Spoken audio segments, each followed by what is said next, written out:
Jésus, Zambé, ah, Seigneur, pourquoi tu quittes Maï? Ah, Zambé, pourquoi tu quittes Maï? Seigneur, Soumanga Ikolo.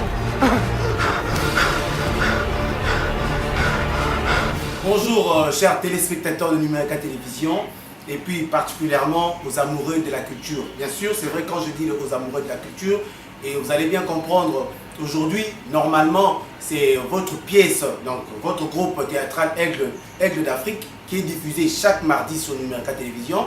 Après le 11e épisode du titre intitulé Bitumba. Bitumba, c'est une idée du président, bien sûr, l'occurrence de Joël Fungi, qui est accompagné également de quelques réalisateurs. Il y a le réalisateur Drake Shadrach, qui est un de nôtres, qui a également réalisé cet épisode.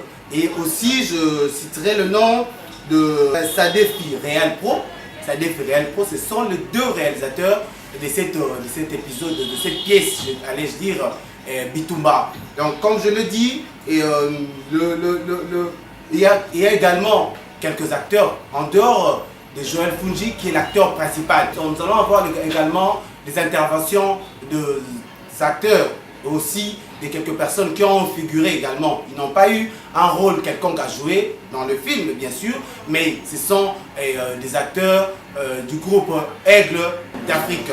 Je suis avec Joël Fungi, qui est le président du groupe. Avec lui, nous allons parler de cette pièce, Bitumba, et puis on va vous présenter le trophée. Particulièrement de Kinshasa. Je vais demander à la salle, avant de présenter Joël, si on peut carrément l'applaudir. Moto!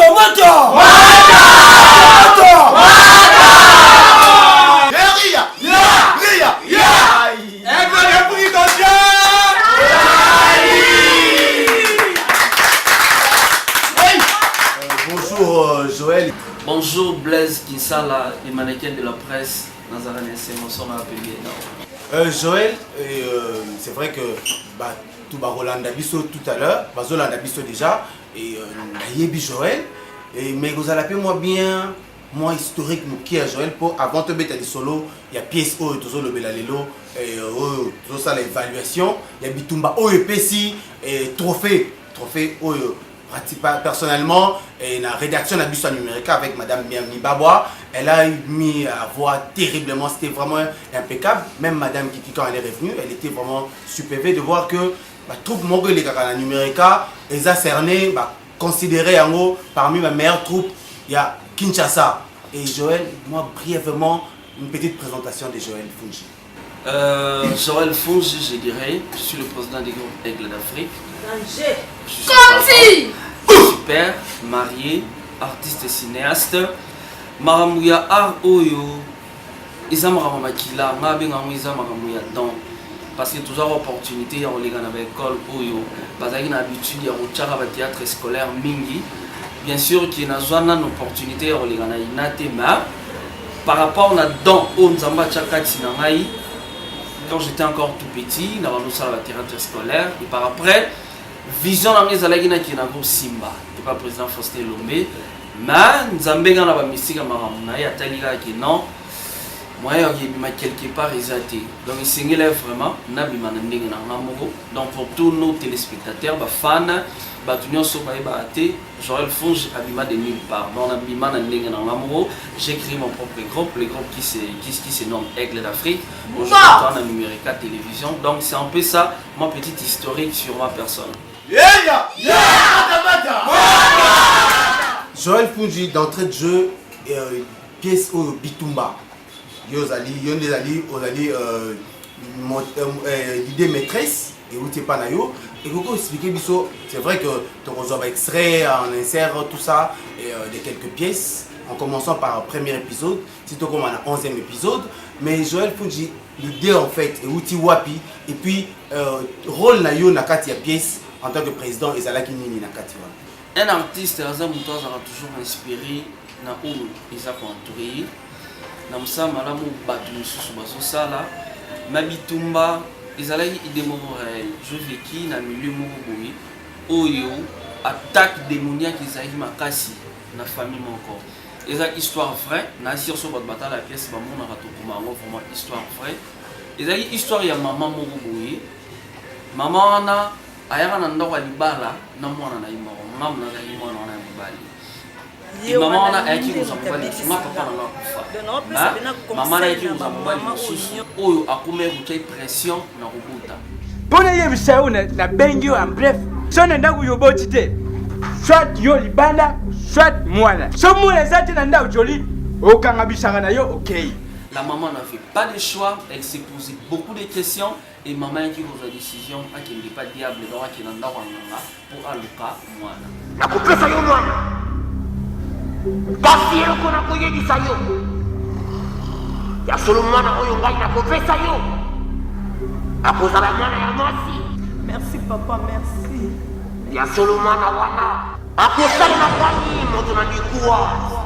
Moi, on a une bête sauvage dans la famille. Moi, on a un amour trop compliqué.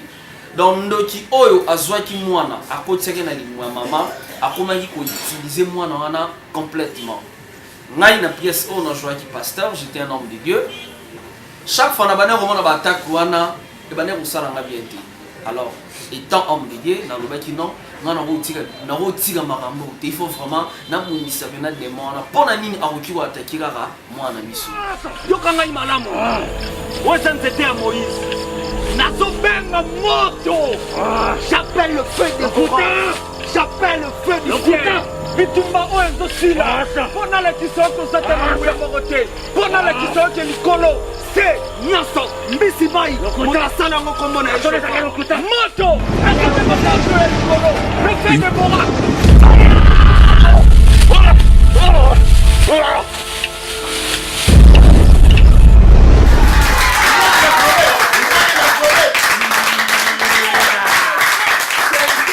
Le début na bana royebate origine en ezalaki comment pourquoi attaque wana mwana biso ba kontele na milimo mabe pourquoi mais par après quand on remet combien encore que c'est compliqué trop maman et moko ayaki kozwa temps à expliquer ngai makambo nyonso wana mwana nanga limbisa ngai tala boye na boye makambo nyonso ngam naza na base nango mwana onga na kendeki kozwa tala maman miki ko confesser en quelque sorte. Alors confession non maman confessa qui n'a pas envie bon même si je suis l'aîné de la famille na oti ara makambo ngote il faut vraiment na bunda pour nous on a ben sur ma bé on a pas petite sœur bien sûr azaki mwana mo autaki na monde démoniaque mais en réalité azaki petite sœur nanga et par après pour nous délivrer pe maman parce que maman pas en possession pour bandoki wana place ya kende kozwa mwana babanda pe ko attaquer d'une manière ou d'une autre.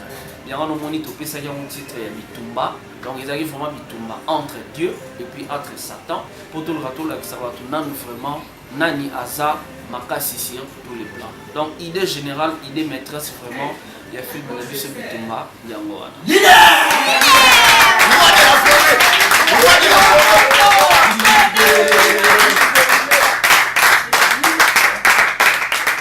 Maman biso akufete. Au moniti na sur le film maman akufete mais agent causal mwana oyo ndoki akotisaki na liboma mama tango délivrance elege makasi nde yaki osala ki mwana na sala nini alimwa batembele babengaki baluka batuna question comment mwana alimwa ki oui c'est tout à fait normal mwana wana aza mwana ko abotami ndenge moko na bana nyonso te azali mwana ko azalaki fruit ya misala mabe toyebi yango Satan ne donne pas la vie toyebi yango très bien Satan ça n'a pouvoir appeler sa vie. Alors, et ça là qui tant que koutani na mwana wana prière l'oreille les gars makasi délivrance les gars makasi et yo sala ki mwana wana azonga place na uta. Au nom de Jésus.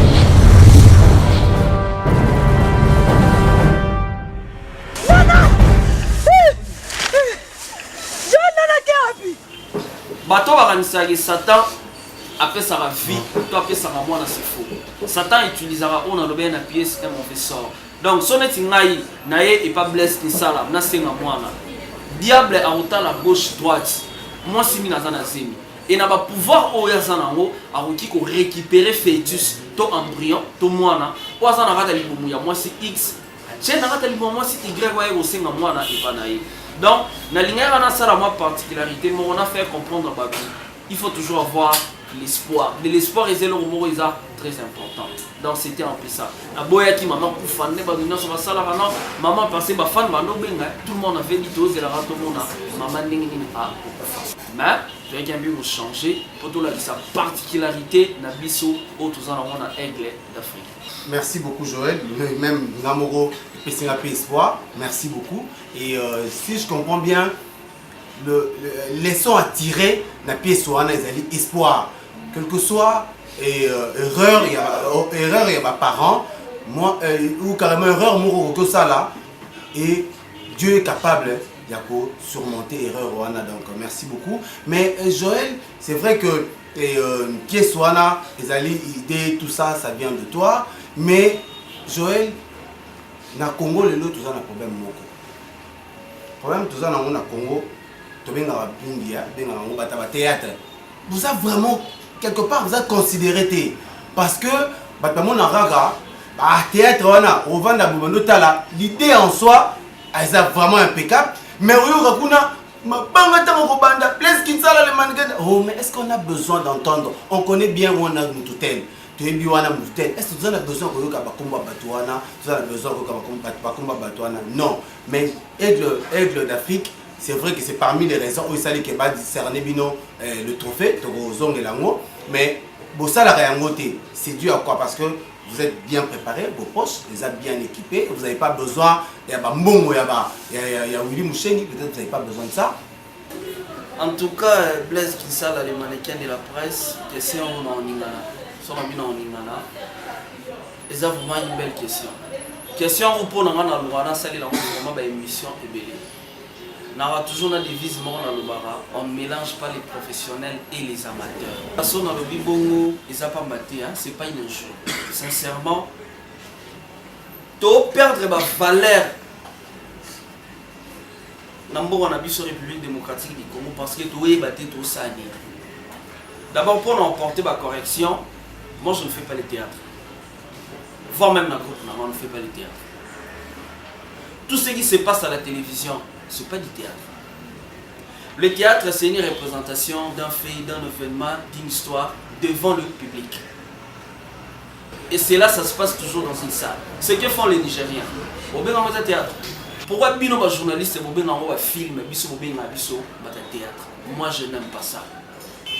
Joël Yemoka Zalaki, acteur principal, et puis accompagné de trois autres acteurs. Il y a Nana, et puis Maman Jolie, et puis Jonathan. Nous allons, Joël, avec votre permission, faire appel, nous allons commencer tous ces noms tout honneur à une demoiselle. Nous allons faire appel à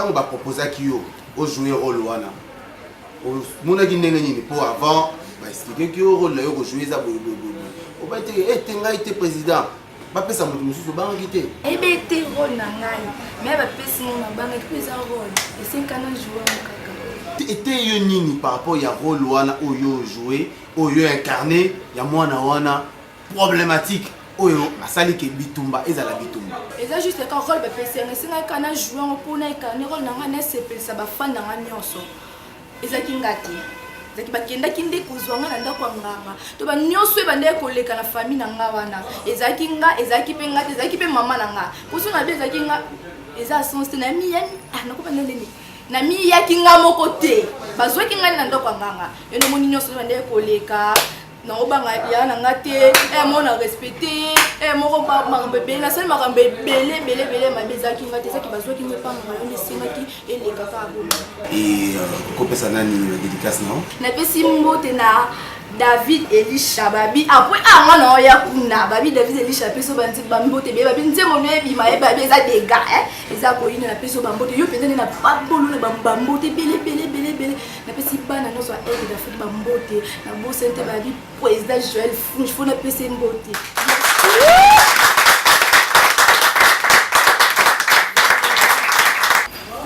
Maman Jolie, il y a des problèmes. Maman Jolie, présentation et puis rôle na yo joua ki wana et zalaki ndengeni. On a pesa ka conseil na ba maman o nyonso bazaki lokola Maman Jolie. En tout cas ebele ebolanda dans conseil na ngai te eza kaka role nde bapesi nga donc nzambe nde moto apesaka bana mpo soki okeye mpa nganga donc eloko te tani komai na zamba na okimakima mbeli banga babomanga ka mwana oyo nga na nga naboma Joel na nga ye wana nde moto abikisi nga donc naopesa mpena conseil na bamama oyo nyonso to bazaka meme ata mobali nazoba neke bote ozobota te bote obota te mais naosenga na bamama luka elongi ya nzambe moto apesaka bana naopesa mbote non ema liboso donc président na nga Joel Fundi ye aza na nga ama pembeni donc bambote atona mwasi na ye ma Gisèle donc napesi susu mbote na famille na nga mobimba famille Mbemba Picho Mbemba Mawete Bibishi Mbemba na noko na nga na bana nga nyonso napesa baba mbote famille etaka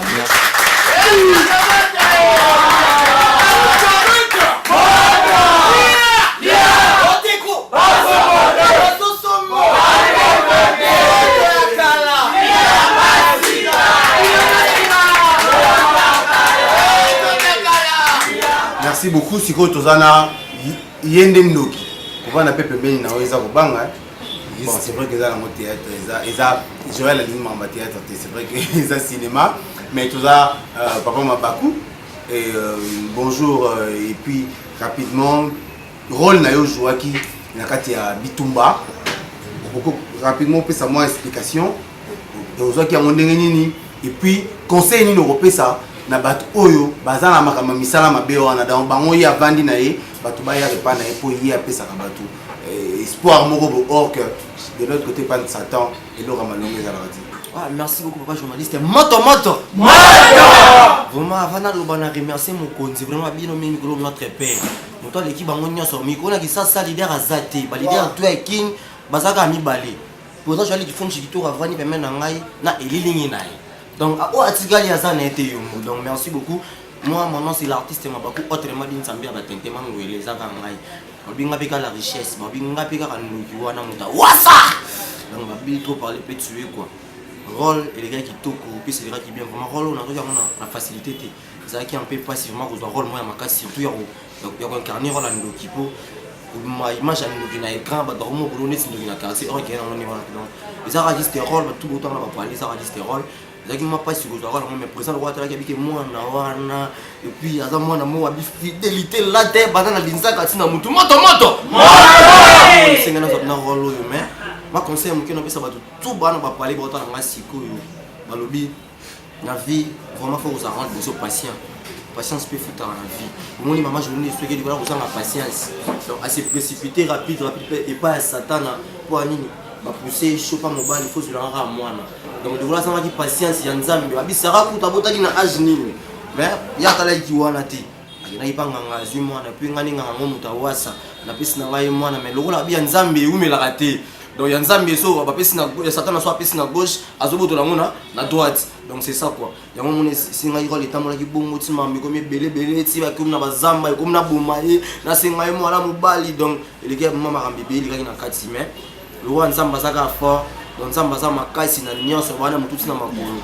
le mona yanga ndoki na suka na kokufa et puis nazongi suna côté ya papa Mabakou autrement dit mangwele alobi Mabakou wana atei mwana e toi babayu ya babayu tika mwasi wana lingiti mais abaya boko yoka dikola mutu teti na mutu makasi mato ikalota nga ntoko donc ababayu pena landeli mwasi c'est dit fobo yo arrivé ya komi baba tina yo suka nzamba yo kosunga biso mwana yo koma bien aye koloba donc conseil ya makasi pe na part ba ya tout soza chéri moko bongo ba parents bazo pexo ba biete to lingi ote quelque part faut tika ba parents moi pas moi lito oyo ka bongo baza ba boti biso donc moi implique ezala ça merci on a dédicacé mais na pesi non merci et pas dire le père donc nous avons mis na biso 10% de tout puissant o bandaki na biso peace banana ibandeli tito comme na super bateli moko na biso leader et puis apesi makanisi ya malamu pour encadrer biso ba jeune ba leader aboy basé belité na kin moto basé belité na kin donc ba moto za trop ya liboso na pesi maman Gisèle Ndoma souveraine wana maman na mai donc maman aboko na bakudi depuis âge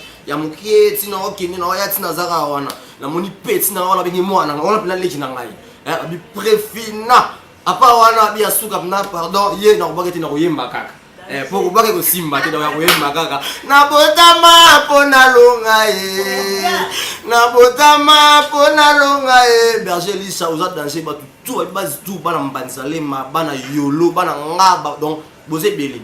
Oui, merci beaucoup pour la parole. Et puis, il y a une minute sur le plateau de Batilim, on a 3 mais on a 7 km. Batilim pour me dire c'est au Banjoto. Merci pour nous rendre au PCN pour nous travailler, on a travaillé comme il faut nous PCN. Mais conseil on peut seulement qui pas ba jeune boza ko la ngai tout que la ba père. Tout que la ba père. Moi biso ba jeune le loso to ko milande mo na ba père ki ngabo ka suba ba pati. Tala na boya ko ki la papa na kinya ko linga mwasi. Moko na yebi kututi na yebi place avant na ba tira ko mo son ba ki na elima. Mo son ba ki na mutu mabe. Tala place ko misenga niveau ki na sa na perdre maluba na ngai na ko mababa. Alors conseil bien on peut ça. Et puis ba massa le ko la ngai 2-0. Tout ka ba père. Et puis tant mo linga mwasi. Il faut que na bango et bandi ko notamment ko bimi balé ils ala bien ma passe et ça la bien ma passe tout de ma passe là pour la dédicace na boaka honorable sec odon espace à l'au stade la bosanité songé ameli papa ba montar ya yo ngwana olukaki na yesu na massa na Jonathan Bilele ba biye pe kaka sila Bilele DJ Loverdon Nathan. Ok, merci beaucoup pour la parole. Bonjour, les Angaï artistes de la Fleur Rose, où il joué qui sirène. Bon, conseil n'a rien à boire, n'a pas ça, n'a bando qui bat 3 ans ça ma bé, babon on a bayambaye sous parce que ça ma bé, les ans on a souka. Dans le ligne comme les kingai na pasteur, donc souka n'a rien à yaki. Job la paix ça na gauche, na droite ça sengaka. Donc batomisa ma bé babon on a bayambaye sous batika vraiment. Bambote belé kana président na ngamo ko joie fundi pe bambote belé na bato bana na biso numéro 4. Bon chose à kamoko kabola bino tout ensemble. Merci beaucoup. Nga artiste na bino Wise. Mususu babenga nga Océan. La pièce nazaraki na 2 rôles. Mususu nazaraki mobali ya Majoli. Mususu nazaraki camarade à 2-0. Pour bomona tout le temps tole ya pona massa na biso 2-0 pourquoi comme baba 2-0 boy. Ça nga Océan. Pour le moment nazaraki pe mobali ya Majoli. Oya ba ocha Majoli version moko donc il y a des gars. Aboti la mwana azana mwana ndeni na komisinga lokola manteka na ye ezandeni donc ezanga Océan azaki na 2 rôles bon mingi ya kolobeza te biomo bomona ki bo otala la pesi bombote na ngai belé pa ba vola zu kwa mutima mari no wat kazama na bosanité bana nyonso tu ya avenue Doual numéro 2 salon retrouvage Tezege mobile mbote na bino nyonso kombo na Frida to ya la misère na pièce on a joué qui camarade nana ozaki sorcière au bino soboyebi et na pièce on a tiré les sons nanga j'espère que vous landingo tirer les sons na yo na suki wana pona mbote en tout cas na pièce mbote liboso na notre père président Joël Fuji toka bogara makasi et mbote nanga lisusu na famille to ya mobimba na kotanga parce que tenda mke famille to ya mobimba et wana na moni mon ami wana bien que conseiller na ngai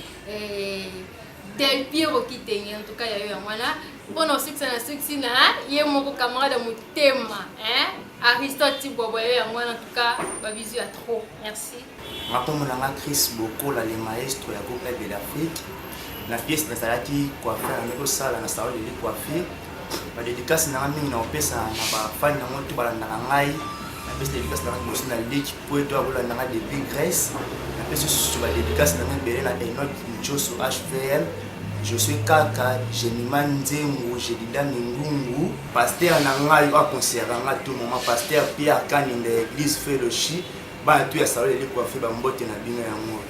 Merci pour la parole au Pessinga. Nous remercions toujours Nzambele au Pessinga de Siko Awa, les Tosangani Loué. Nous avons fait un message pas battu que tout ce qui a fait bande pour la bisoté. Tant que quand on a un comme qui baba na tika kete, nous avons toujours un j'ai voulu papa j'ai voulu pour mon aki. Kaka ngaki. Ngaye. Nous avons fait ça va mota trop mingi pas petit na mo tishiki. Tishiki longo apesinga mwa cadeau na ngai apesa président na biso po alanda ka biso mingi mbota mibale na opesa nde pa bana na ngai Christivina Pavoli na mwasi na Magali Sisi ya misatu mbote belega na bana re boutique mamela li makela mbota to bino nyonso na ba motara bela bambota trop ya Didier Marcel ekofo na base ndombi maître Richard bambota trop nazopesa cadeau petit na ngai Tishik Longo apesaki nga napesa leader na ngamo le roi de la forêt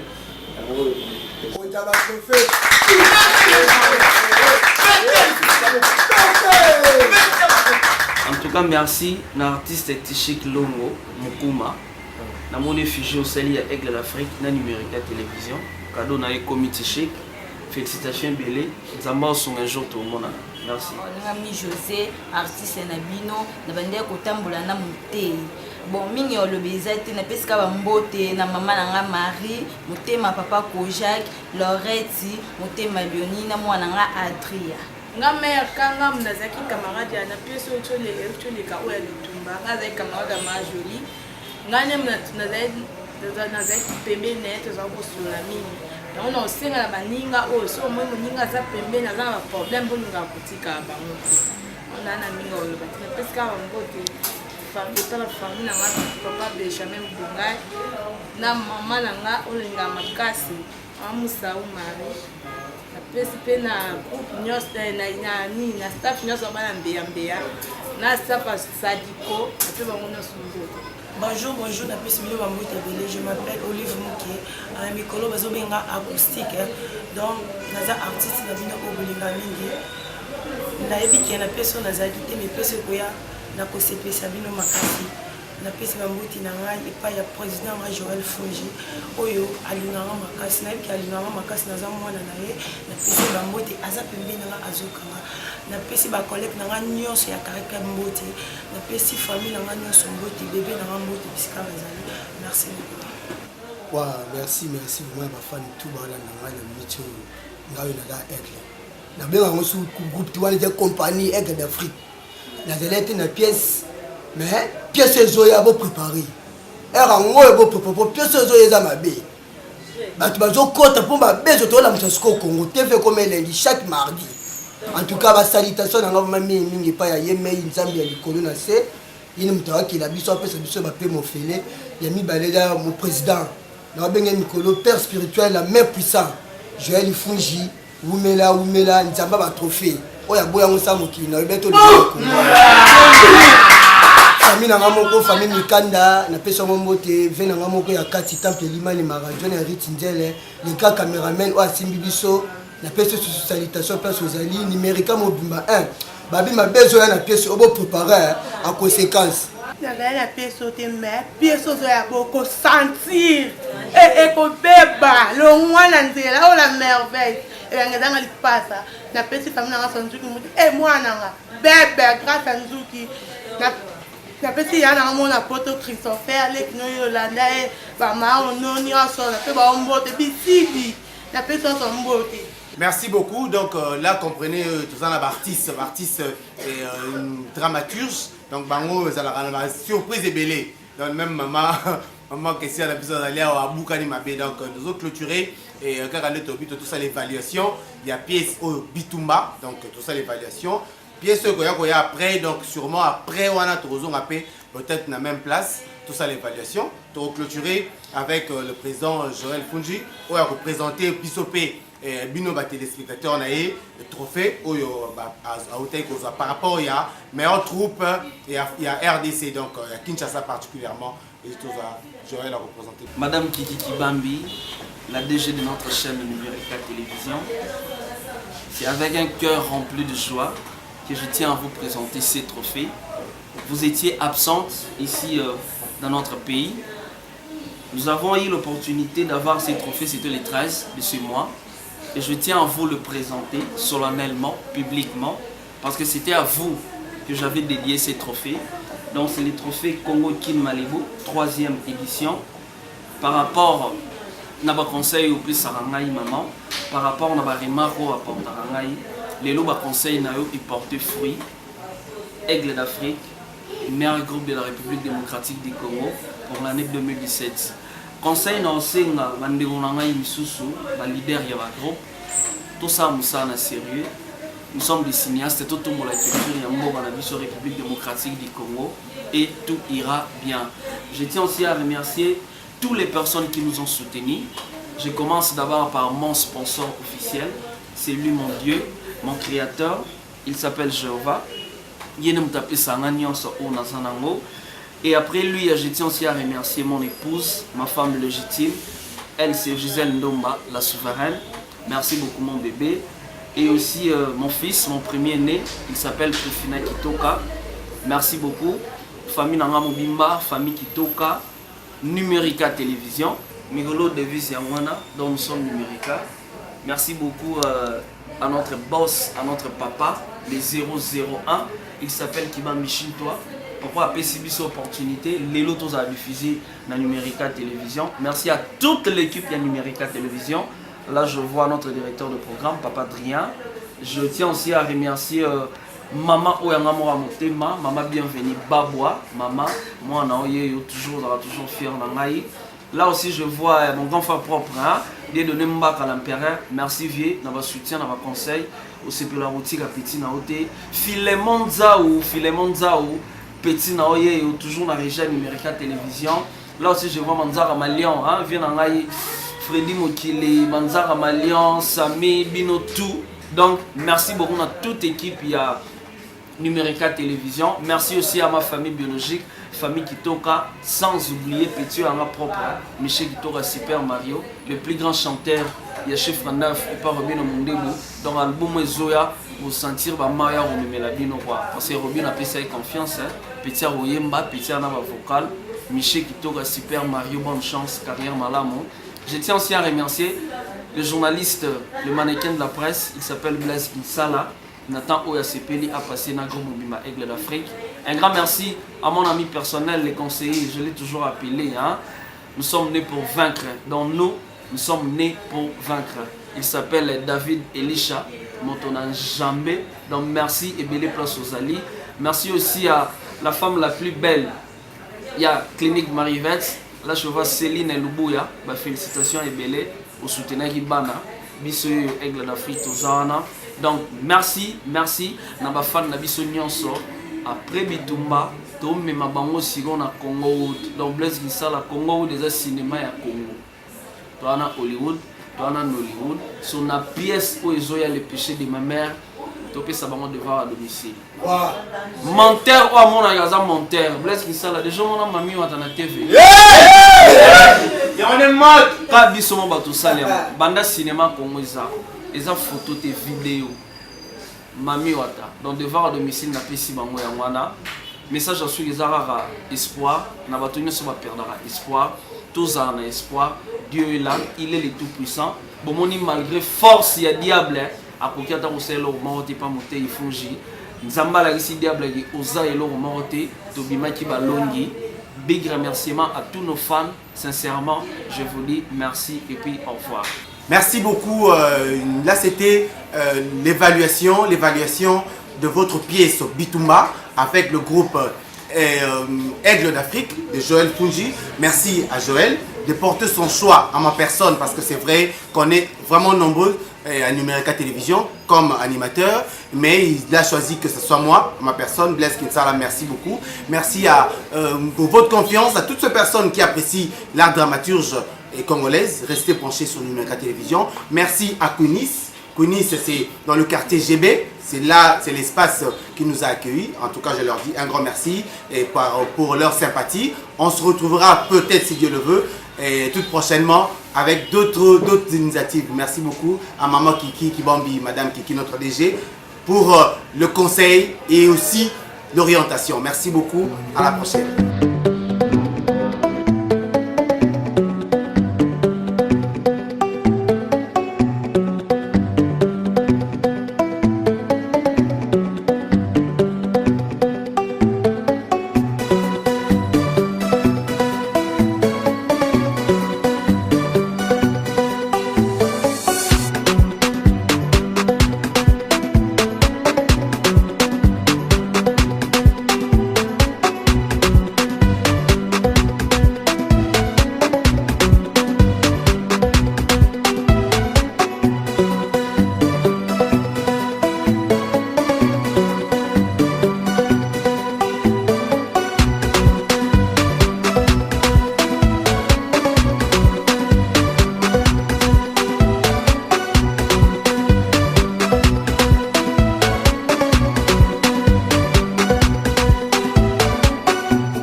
Allez,